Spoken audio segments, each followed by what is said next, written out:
Well, hello everyone. Welcome to this week's episode of Certified Forgotten. It is an other week. I have no idea what I'm basing that on, but since it's another other week, you are getting a 30-minute episode about a new release where my friend and co-host and colleague and I, Matt Donato, talk about something that we saw and we think you might want to catch too, either while it's still in theaters or coming out on video.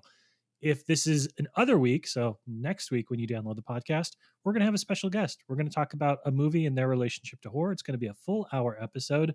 But today you get it bite-sized, concentrated, pure horror love in 30 minutes or less. Isn't that right, Matthew? That is absolutely correct. I'm excited to talk about today's movie because I don't know your thoughts on it yet. I've completely missed your tweets, your blue skies, whatever they are, and I got thoughts. I want to see if I'm right. Yeah, this was one you don't typically flag new releases that you're like, we have to talk about this. This was one that you flagged like 4 or 5 weeks ago. You were like, I want to talk about this on our Uncertified episodes. So we said, you know what, we're going to make it happen. Let's do it. The movie, of course, this week, because you can read the titles of podcast episodes, is Blink Twice. And for those that haven't seen it, we'll give you a short synopsis, but it's hard to talk about this movie without getting into spoilers. This film in particular, the meatiest parts of it are the parts that happen post a couple of twists and turns. So we'll give you the warning right out of the gate that if you haven't seen the film, maybe hit pause, maybe wait a little bit until you can go see this one for yourself. But if you need a primer, if you need a refresher, here's your brief plot synopsis. When we meet cocktail waitress Frida, she's on the toilet in her small New York apartment, scrolling through the lifestyles of the rich and famous. So, in a not so chance encounter with billionaire startup CEO Slater King, has Frida and her roommate Jess spending a weekend on a private island, all her dreams appear to be coming true. But the longer Frida stays, the more she forgets, and what she can't remember might just be a matter of life and death. The debut film from actor and director Zoë Kravitz, Blink Twice, is an unexpected dose of exploitation cinema for the masses. There you go. There's your brief hit. Let's start with you, Donato, since this was one thing that you were like, I want to talk about it. Blink Twice. What'd you think? I liked it a good deal, and there is a messiness to it that I understand may not work for some people, but it does at its core feel like an exploitation film. I'm glad you said that up front because I know the Garth Marenghi quote is like, only cowards use subtext, but that's with sarcasm. This is one of those, only fucking cowards use subtext, and everything is so blunt and so forceful. And I think what Zoe Kravitz does, like, it's a very Emerald Fennell movie. I got lots of both Saltburn and Promising Young Woman, and I say that with love because those are two movies I enjoy for the reasons. But it's also a reverse Promising Young Woman because this is the rage fueled. There's so much anger in this, and it goes for the kill when it wants to. And I'm okay with that because how many exploitation films have we seen over the years where, you know, it's okay just to get super gory violent and have a little bit of catharsis. And I know maybe I'm getting into too much territory already with it, so I'll kind of stop myself there. But comparison points to me range across the board beyond Emerald. I see a lot of Get Out. There's Jordan Peele in here. There's a lot of mysticism and there's a lot of rooted background in this story. But also I want to throw out The Hunt in the way that it kind of deals with its satire. And also Glass Onion, like smash up Glass Onion and The Hunt. And I feel like that's the level of commentary it's going for. But all of that works for me because it is so in your face in the right ways. The performances are all hitting on 100%. I love what is happening here with a lot of the chemistry between actors. And when it wants to make its point, it does so with like a barbed wire fucking blade. Like this hits double as hard. It wants to sting. It wants you to wince. And I think it gets there. So I that's me. I know I like it. I'm so damn curious if you do. Yeah, I did. You know, on the drive home from this, because we saw it opening weekend at the Draft House here, you know, Andrew and I had a really long conversation about this film.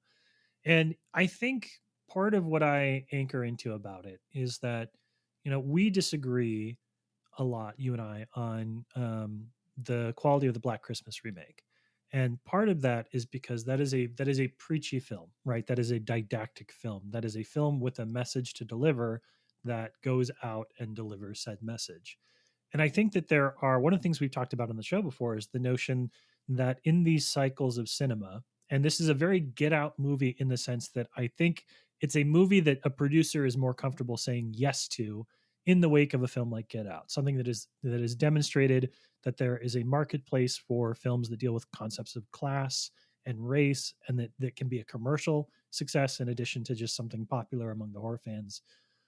This is a movie that is also preachy. Like Kravitz is un, unequivocally and unsubtly delivering messages about class and delivering messages about race. And I don't think that it's a fully nuanced piece. We'll talk about that in a little bit, I'm sure. But I like films that are preachy. I like films that are didactic. And I feel like, to tie it back to the Black Christmas thing, I think movies that come as part of a cycle and wear their perspective on their sleeve tend to get hit a little bit harder in real time. But I think those are the ones that actually tend to age the best, because they're the ones that survive the subtleties or the other genre conventions of other things. I feel the same way about this movie. This movie's very on par for me as Don't Worry, Darling, which is a film that I think got a really rough shake for a variety of reasons, not least of which because it was another sort of like, you know, proto feminist horror movie coming on the wake of a bunch of other related titles. And I think it's actually going to hold up. I think it's pretty good. And it is a good balance of genre and commercially accessible. And that's where I landed with Blink Twice too. It is a good balance of genre and commercially accessible. And it does some stuff that I didn't love. We'll talk about the ending in a little bit. But in terms of Kravitz basically saying, and this is where we definitely need to warn you that if you haven't seen the film and you don't want to be spoiled, opt out of the conversation right here. What this movie does is it takes a rape revenge narrative and puts it in 3,000 movie theaters across the country. And that's fucking wild. That is wild that they are able to do that in such a way that they can make it what is historically a very niche subgenre of horror, something that people want to go see on a Saturday afternoon. And they do in a way you don't know for so long. The movie's trickery is very good. There is a great pacing element to it where Yeah. Kravitz knows you know something is amiss. That is not a mystery. You are on this island with a bunch of tech bros and the entourage, let's say. Something's wrong. It's very clear. But the way that you learn what's wrong and how it takes so long and until it does, and then like the volcano bursts and it's chaos, that is very well done. It's meticulously plotted. There's a lot of attention to detail from behind the camera. But I do think what you just said before about the nuance of it all and the messages, where I think like 80% of this movie benefits from being so blunt and in your face about what it's saying. There's about 20% that just keeps going. And that's where it gets hard for me sometimes, where the message kind of fades away and it becomes a caricature. And I think it really only affects Channing Tatum, where I think he's doing tremendous things. There's lots of Chris Hemsworth parallels to Bad Times at El Royale. Like, stop typecasting this guy as the hot dancer, the hot this, the hot that. Let Channing Tatum be a little douchebag, but let him be more than that. Let him be a creep. Let him be this evil representation of cancel culture not working, because he's really good at it. But there are, as movies are tending to be now a reflection of social media and times and things of that nature, some lines in here are just one too many. Like, we have to hear every single version of a hashtag we've seen on Twitter or X, whatever you want to call it. We have to hear it repeated, where just a little bit of pulling back, I think, would have made this film like damn near almost perfect. Because you can hit me over the head with the hammer so many times and I'm into it, but once you're beating the dead horse, like, that's where it gets a little bit too much of the preachy. I'll understand, but in comparison to Black Christmas, and I know we differ on that very much, I think it works for me here in Blink Twice because I don't feel like Black Christmas pays off that much preach towards the end, where this one, I always want to say Don't Blink. I don't know why. It's just in my head. But again, in comparison, I think Blink Twice, it is preachy, but it gives you that other element so hard. Like, the exploitation is so violent and so visceral and it's so evil. Like, some of those lines in there that you don't think are as evil as they are, just Channing Tatum muttering "brunch is so fucking real." I'm going to quote that forever. And the undertones of it are so fucking diabolical. But he's talking about brunch, so like, what do you mean? It's so easy to laugh at.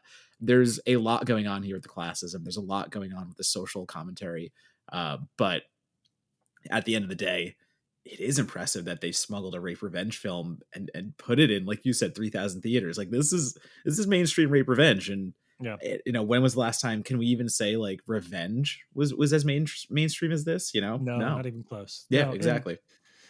and the film, I think Blink Twice does something that often comes up in conversations about rape revenge movies, which is the showing piece too, right? That you and I know a ton of really talented female writers or women identifying writers who talked about the necessity of rape in a rape revenge movie, or how that's portrayed, or the gender of the filmmaker and how that shapes and portrays what happens on screen. So I can't speak to that, and I wouldn't speak to that. What I can say is that Kravitz, of all the different options available to her, chooses to have a very, very light touch with what is shown when, kind of the memory gaps are filled in the film, and when the character of Frida understands what's really happened to her. And I think that is a decision that I really like, because it does make me recognize, as for my own grappling, with rape revenge as a story, not as a story concept, and how I feel about these kind of movies coming out in 2024. I love the fact that they're able to get the point across without, overindulging on screen. Others might feel differently. I appreciate that. I appreciate the tension between looking and not looking, and what it makes us grapple with as audience members. But I think Kravitz does a really good job of basically being like, this is the bad shit that happened. I'm going to show you just enough and not any more than that, because I don't need to, because you fucking get the picture. You get the point. And I'm also going to spend a great deal of time establishing all of my male characters to a point where, like, I don't need to show what they did, because we know who each of these people are. We see through all of their bullshit. And by the halfway point in the movie, we may not know what bad thing has happened, but we know that nobody here is getting away clean. Nobody's getting away clean. Yeah, and I mean, we can start talking about the ensemble itself because A plus across the board. I don't think Yep. there's a weak link in this entire cast. And if we're starting with the guys, Christian Slater, come on, Hmm. just being the exact piece of trash that you want him to be based on everything.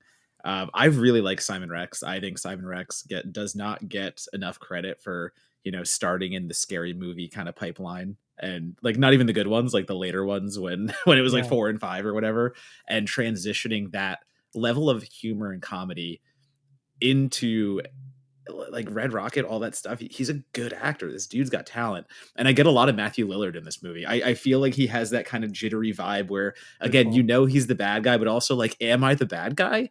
I think Simon Rex is great. Haley Joel Osment, like just up and down. They are.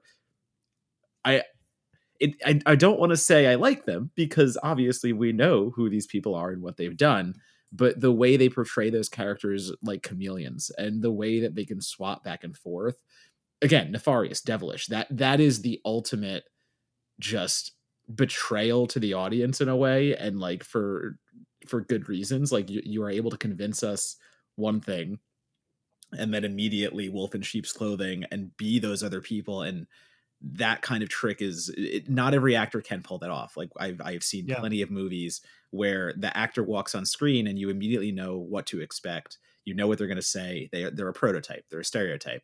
In this, as we've both said, you know what's going to happen eventually, but you're kind of not sure how you're going to get there, and you're not sure. Maybe one of these guys isn't, and maybe this and maybe that. But under Channing Tatum's ringleading, they are just, oh my god, I could watch them being pieces of shit for another movie, honestly. And I know that sounds terrible, but they are doing so well. Yeah, and it does one of those things that I love that movies do, which is it's sort of playing with the meta text of who you know these actors to be, right? So like, we know, let's use Christian Slater as an example, right? Like, we think of Christian Slater as a certain way because of a lot of the films that he's done, fairly or unfairly. I love Christian Slater, fairly or unfairly. But you think of him as sort of, a faded A-lister, flash in the pan type leading man. You think of him as somebody who, is maybe sinister in the movies where he's playing evil a little bit. But you think of him as somebody who's probably in control of the situation. And so for him to be sort of revealed as participating, but a little cumbersome. Yeah, my favorite line in the movie is when Slater King is talking to Frida and says, "You might be my best friend," and the fully paralyzed Vic is lying on the couch and being like, "What? Huh?" Like, he is so pathetic, and it's great. It's a great play against type. We also got to shout out Gina Davis too. There is nobody in Hollywood, very few people in Hollywood, who are as associated with equity, who have worked within the industry to shine a light on opportunities for women than Gina Davis. And so, of course, Kravitz has her play like the most like, cover your eyes, close your mouth, let it happen because it advantages you. Like the most like whatever the opposite of an ally is, somebody who sees the self benefit in it and lets bad shit happen. That's a great way to play Gina Davis against type. And it's these kind of decisions again and again where we think we know who Slater is, who Rex is, who Osmond is, and Kravitz is playing with their public personas, the celebrity that surrounds them outside of the work that they do as actors, in a way that makes their characters just a little bit more insidious, and how they're revealed to be pathetic pretty much across the board as just a little bit more delightful. Yeah, there's a very there's a very bad things vibe going along. I don't know if you've ever seen that, Yeah, but yeah, yeah. and again, like to call out exactly, some of the cast members, it is very bad things in the way that you know everything, but that doesn't matter because it's about how these dumb fucks are going to try to cover it up and do all the other nasty things that come along with it. But again, the other side of the coin, I don't think there's a weak link in the women either. Like No. even down to the woo girls, the two, I guess the ones who are the bigger partiers. It's funny to call them out first. Liz Carabell and True Mullen, I believe, are the two actresses, and their journey as the two who just want to smoke fat blunts and not engage with anything that could be wrong, because why would we? We're living a paradise life right now. We're in being in an exotic location and intoxicated and all these things. But the way they turn when they turn and realize what's happening, I adore them. Like they just go feral, and it's such a crucial moment because you can only ignore something for so long, and this is just universal. Like we can all do our best to ignore the worst, and we can all just be all good vibes and whatever you want until that moment when you can't. And everyone's going to hit that moment. That's going to Yeah. happen. And the way that they both hit that moment and react, there's so much ferocity in their lash outs. um but Naomi Ackie leading this thing, Yep. so much power and intensity behind what she's doing, and the fear, she's basically the sleuth of the group. Like she's the one that starts discovering clues the earliest. She starts realizing what's happening, and like, are we allowed to kind of say at this point what's going on? Because if people are listening, like, you're Yeah, listening well, at but your own risk. we have Okay. described this as a rape revenge movie, Right. so, like, I feel like if you're like, "Oh, I know that it's that, but don't spoil, like, what happened," no, you're in for a penny, in for a pound at this point. Yeah, the way that she starts to discover Slater King's island and the secrets behind it, and how he's able to erase these women's mind and not have them remember what they do to them, being like the snake, avoiding the snake venom and all that stuff. It's so cool because there's a folkloric horror element to it all, but at the same time, it's very just simple and grounded. We don't have to get into a lot of mythology. We don't have to get heavy into anything. It's just very simply, oh yeah, he's basically just erasing their minds. And that being the response to the overall, like, just forget about it. Like, don't keep thinking about this bad thing that happened to you. Like, just ignore it. Life's life. Keep trucking.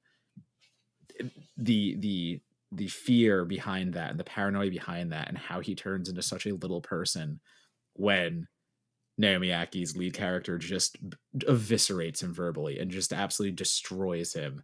Oh man, again, she is doing such good work. Yeah. And I mean, I want to shout out Audrey Arjona too, because I know that everybody looks at Hitman as kind of the movie this year, the breakout movie for her. And I did really, really like Hitman, and I thought she was really, really good in it. She was my favorite part of this movie. She has the broadest range of stuff that she goes to. She is asked to play very, very small and very, very big. And they do a really good job. Kravitz does a really good job of setting her up as sort of a female antagonist, to Frida, to Naomi Aki's character, until suddenly she's like the only ally that Frida has on the island.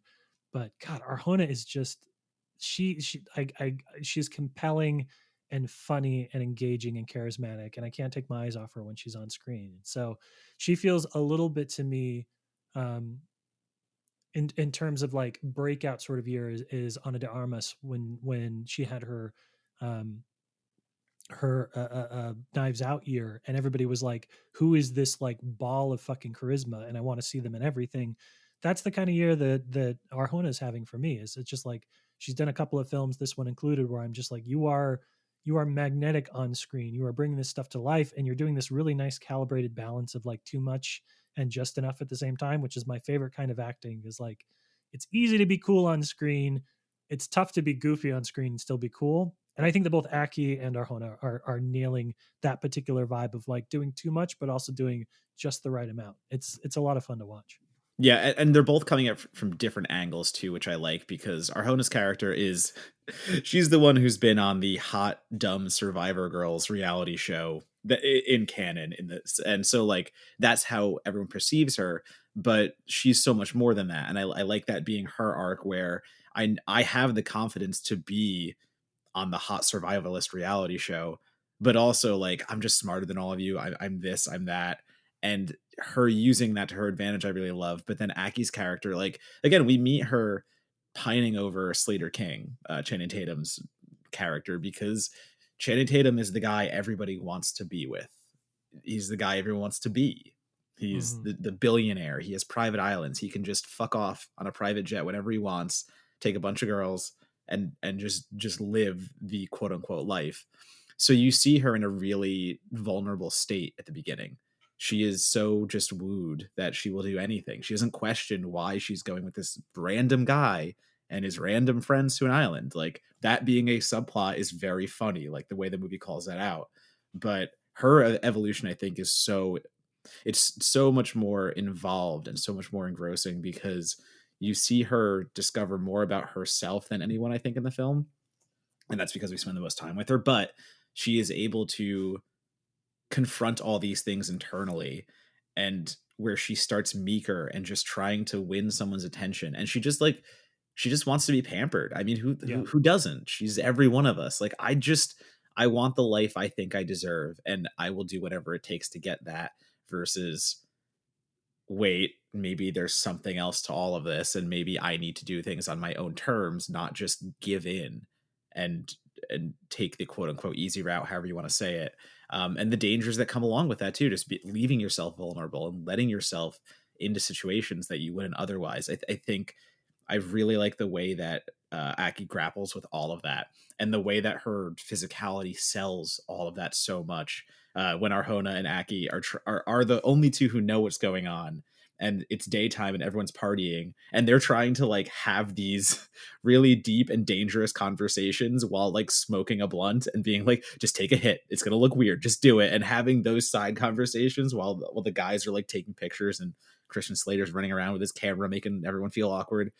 There's a dynamic synergy between them. Sorry to use a business Yeah. term, but they No. are so on each other's level. Oh, it's this is maybe one of my favorite ensembles of the year so far, and I'm going to be real pissed when it doesn't get nominated for best ensemble.